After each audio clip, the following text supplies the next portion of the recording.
Magandang araw po sa inyo lahat. Ito po yung lingkod again, si Freddy sa Facebook/Freddy at sa YouTube at Pilipino sa Amerika Blog and YouTube channel.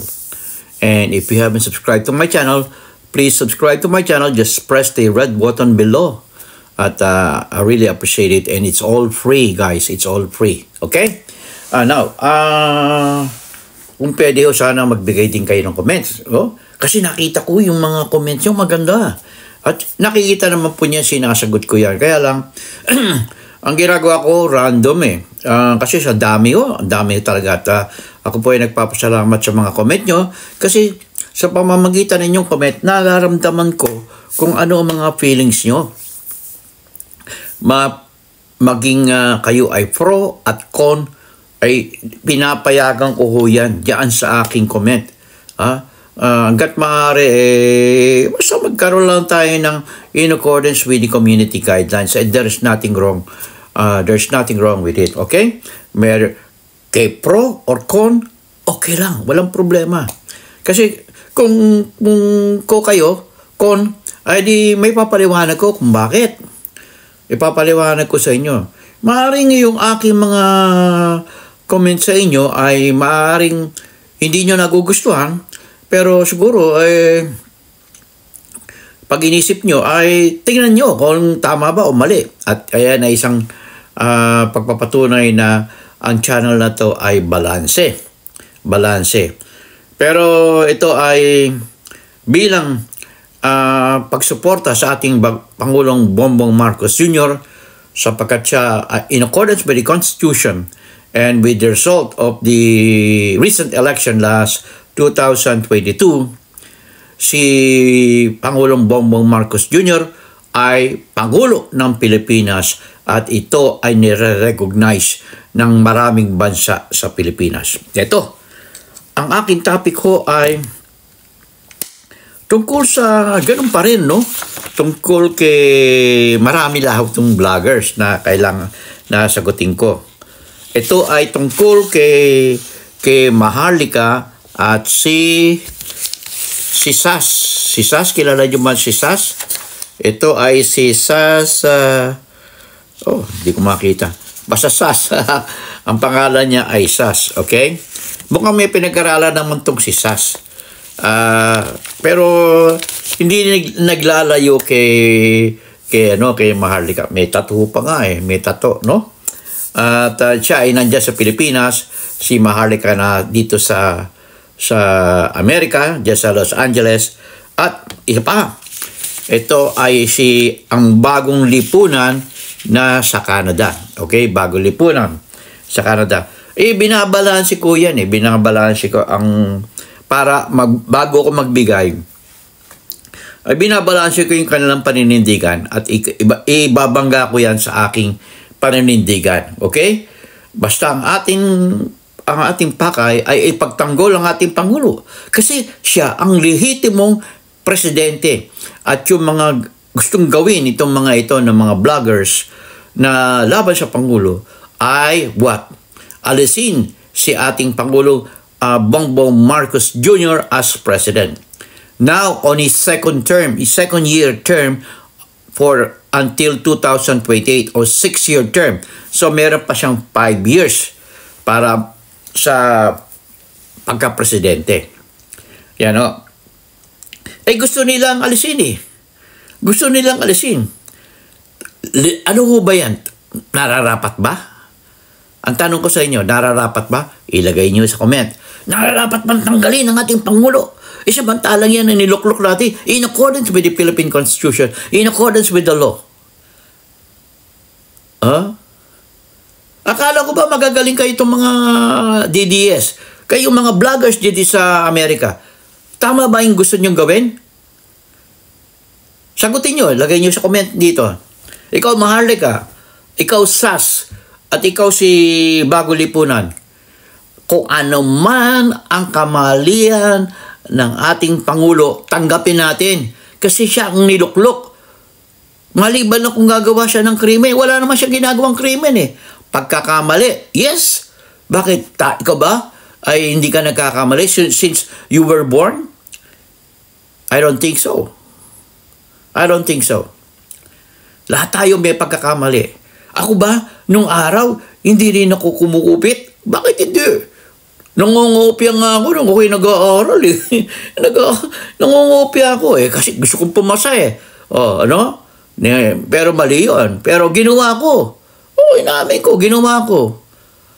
Pero yung nangungopia ako nung ako'y nag-aaral, sapat na bang dahilan para kung ako ay nakaupong presidente, ay tatanggalin niyo ako? Yung ba'y sapat? Pumunta kayo sa korte, tanungin niyo ang korte, sasang-ayon kaya? Maski na yung korte, yung judge, nangopia rin yan. Imposibleng hindi nangopia. Ang pangopia ay pagnanakaw rin. Ngayon, para maiwasan ng corruption, katulad dito sa Amerika, meron din corruption. Kaya nga lang, hindi lantaran. At pag nag-corrupt ka dito, matatanggal ka sa trabaho mo. Mawawala ang lahat ng rights mo, pati ang pension mo mawawala, lahat ng benepisyo mo mawawala. At ikaw ay makukulong. Diyan sa Pilipinas, dinadaan sa wheelchair. Kunyari may sakit, katulad ni dating presidente Arroyo. Meron pa ditong brace. Ngayon wala nang brace, kasayaw-sayaw pa nga eh. Hindi pwede rito sa Amerika yan, hindi pwede yan. Ngayon, ang issue nitong ang bagong lipunan ay Maka-Marcos daw siya. Maka-Marcos, yung tatay niya. Yung anak. Hindi kasing galing nung ni Bongbong Marcos Jr. ang kanyang tatay. Magaling ang tatay niya eh. Nagaling. Ngayon, tinatambakan nyo na pulburon. Ano ba yung pulburon? Siyempre, ang ibig niya sabihin ano ba yon? Hindi naman shabu. Dito cocaine. Ang tawag doon, cocaine. Cocaine. Dumaan na to sa drug test eh. Dumaan na siya sa drug test at napatunayan sa St. Luke's Hospital. Diyan sa Pilipinas, negative. Sapat na yan upang mapatunayan at nasa batas yan, napatunayan na hindi siya gumagamit. At kung naggumamit siya, nung kabataan niya, walang relasyon para tanggalin ang ating Pangulo bilang presidente kasi yan ay niluklok. Unless na napatunayan sa medical findings na talaga hanggang ngayon ay gumagamit siya, pwede siguro o gamutin. Kasi hindi naman, walang nakalagay sa Constitution na pwede siyang tanggalin. Wala yan. Hanapin nyo ang Constitution, hanapin nyo ang batas kung pwedeng tanggalin. Unless kung neglect ang ginagawa niya sa kanyang trabaho bilang Pangulo. Yung pasayaw-sayaw. Pasayaw-sayaw, sinasabi niyo, nagsasayaw. Ano masama ron? Buti nga nagsasayaw eh. Healthy. Ano gusto nyo? Katulad ko, hindi ako makasayaw dahil pilay ako. Ganun ba gusto nyo? Dito nga kahit pilay, governor namin dito sa Texas pilay. Pero meron dito eh. Hindi naman tinitingnan ang physical capability. Ang tinitingnan dito, ito.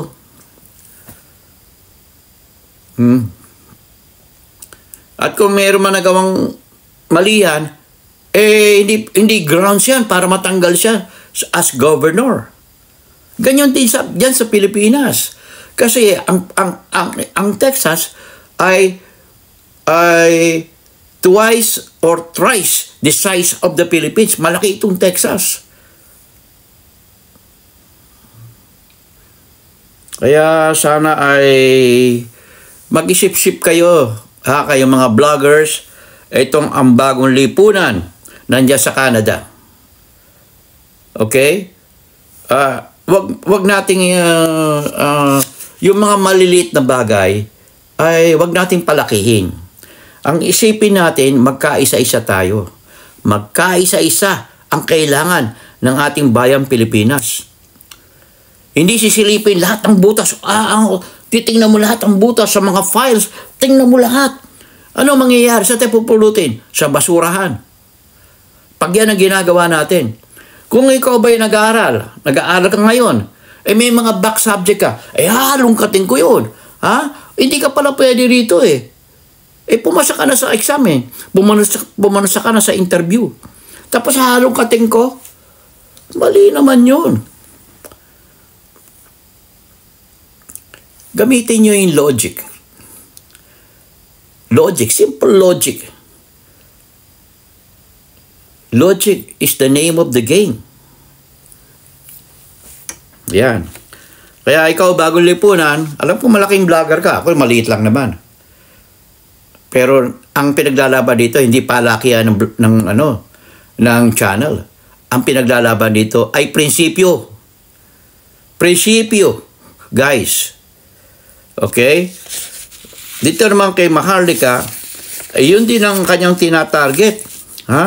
Ang tinatarget niya, paninira sa Pangulong Marcos na siya ang presidente. Bakit hindi nyo tingnan ang ginagawa ng ating Pangulo na nakikipaglaban, naninindigan laban sa China? Kasi meron tayong problema. Bakit ayaw nyo dalhin ang issue doon sa security na nangyayari dyan sa Pilipinas? Na binabangga, inaapit tayo ng China. At kayong mga lumalabang kay Pangulong Marcos, sigurado ko, pro-China kayo. Tama ba o mali? Pro-China kayo. Binibigyan natin ng importansya kung alin ang importante. Priority. We should give priority to all the problems. For example, ang bangka, meron tayong bangka. Ang gusto natin sa bangka natin ay maganda. Maganda ang gusto natin maging ang bangka natin. Pupunta tayo sa kabilang isla. We need a beautiful bangka. Pero may problema butas yung bangka. At maaari tayong lumubog. Alin ang unahin ko? Papaganda muna o yung butas? Tatakpan ko para makarating tayo doon sa kabilang isla. What is the use of a beautiful bangka if you are not going to attend to the most priority? Maraming ginagawa ang ating Pangulo ng Pilipinas at sasabihin nyo, tamad. Yan pa isa, tamad. Ito sabi ni Bagong Lipunan diyan sa Canada. Tamad daw ang ating Pangulo. Okay, tamad ba? At times, tao yan Kailangan magpahinga. Minsan, alam nyo, ang tao, nawawalan sa mood. Minsan ako, ganyan din pag ako wala sa mood, tinatamad ako, ayaw ko magtrabaho. Ang gagawin po para masa mood ako, either magpapahinga ako, o lalabas ako, o makikihalubilo ko sa ibang tao. After that, a few hours or a few minutes, then I will be back. I will be back. Kumbaga sa basketball, time out. Punta sa time out, ang coach gagawin, ganito gagawin mo. Maggagawa sila ng game. Gameplay. Paano ba gagawin natin? Atake? Or alakasan natin ng depensa? Ganyan ang ating Pangulo. There are times na off form. Meron siyang time na good form. Hindi perfecto. Yan ang gusto nyo dyan sa Pilipinas. Perfecto. Imulat nyo ang katotohanan na kailangan priority. Okay. Sana ay naunawaan nyo ang aking topic for today. At itigil nyo na sana itong mga vloggers na to ng paninira. Instead na paninira, okay, tataas naman ang inyong mga channel. Pero hindi nyo kailangan manira ng derechahan. At hindi nyo nire-respeto, at hindi kayo marunong magrespeto sa Pangulo. Okay? Yung mga narinig nyo chismis, binibigyan nyo ng misinterpretation. Hindi nyo alam na maganda pala ang pinag-uusapan ng mga yun. Ang iniisip nyo, naku, may ginagawa itong kalokohan. Kung ikaw kaya may sakit, ganyan din, wala kang tiwala sa doktor mo. Sisirahin mo yung doktor mo. Anong mangyayari siya? Baka mamatay ka. Kasi wala kang tiwala Ha? Kung ganyan lahat ang mentalidad ng mga utak ng mga Pilipino, saan tayo pupulutin? Sa basurahan.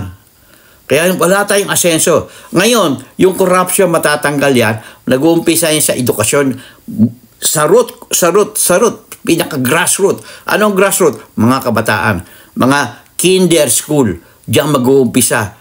Para ang corruption matanim sa isip nila na hindi pala maganda ang corruption.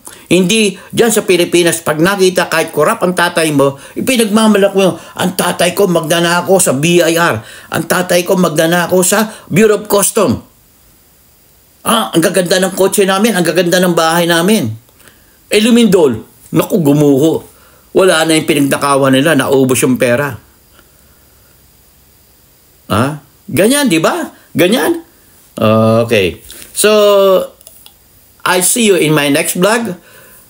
In God we trust, never hold your peace.